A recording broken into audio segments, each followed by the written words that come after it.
George Farrugia l-persuna li jingħata l-proklama b'deċiżjoni tal-Gabinett, il-Ministru Tonio Fenech u issa l-Prim Ministru Lorenz Gonzi bi3 verżjonijiet differenti dwar laqgħa fil-Ministeru tal-Finanzi bejn Fenech u George Farrugia.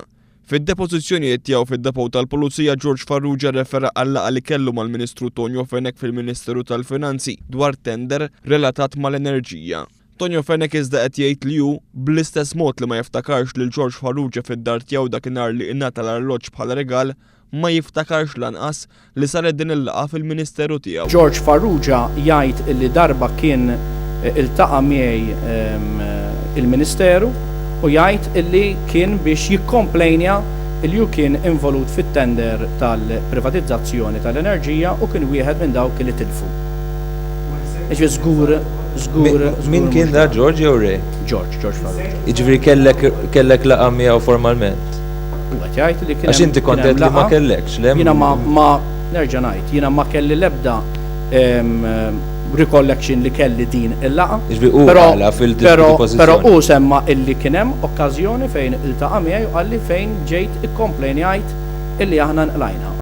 Iżda meta mistoqsi dwar din l-ammissjoni waqt id-dibattitu bejn il-mexxejja tal-partiti politiċi, il-Prim Ministru Lorenz Gonzi ħareġ b'verżjoni żbaljata dwar dak li qal Tonio Fenech. Dan għaliex waqt li l-verżjoni ta' Tonio Fenech hija li ma jiftakarx bil-laqgħa ma' George Farrugia, Lorenz Gonzi ħareġ b'verżjoni li Fenech innifsu qatt ma tkellem dwarhom. It-tlieta fil-għaxija, Lorenz Gonzi qal li Tonio Fenech iddikjara b'mod kategoriku li ma kellux laqat ma' Farrugia dwar tenders. Il-Ministru Fenech sa fejna fina iddikjara bl-iktar mod kategoriku. Il-ju f'ebda ħin ma kellu xi diskussjonijiet ma' George Farrugia fuq xi kwistjonijiet ta' tenders. Mistoqsija t-tieni darba dwar din il-kwistjoni, Lorenz Gonzi persista li skont huwa Tonio Fenech kien kategoriku. Però l-Ministru Fenech nerġa' nirrepeti, jiddikjara bl-iktar mod kategoriku li ma ġie fl-ebda ħin avviċinat jew tkellem jew xi ħadd avviċina fuq it-tender. B'kollox Tonio Fenech iltaqa' mal-inqas 3 darbiet ma' George Farrugia. Iż-żewġ okkażjonijiet li ma jiftakarx bihom meta tieħidlu l-arloġġ id-dar u meta skont Farrugia saret laqgħa fil-Ministeru tal-Finanzi, u laqgħa oħra li la Tonio Fenech u anqas il-Prim Ministru Lorenz Gonzi qatt m'għamlu referenza liha li kienet saret fl-Aviation Park f'Ottubru tal-2012, 4 xhur biss ilu. Kif jixed dan ir-ritratt li kien ippubblikat fil-ġurnal tal-Partit Nazzjonalista N-Nazzjon fit-8 ta' Ottubru li għadda.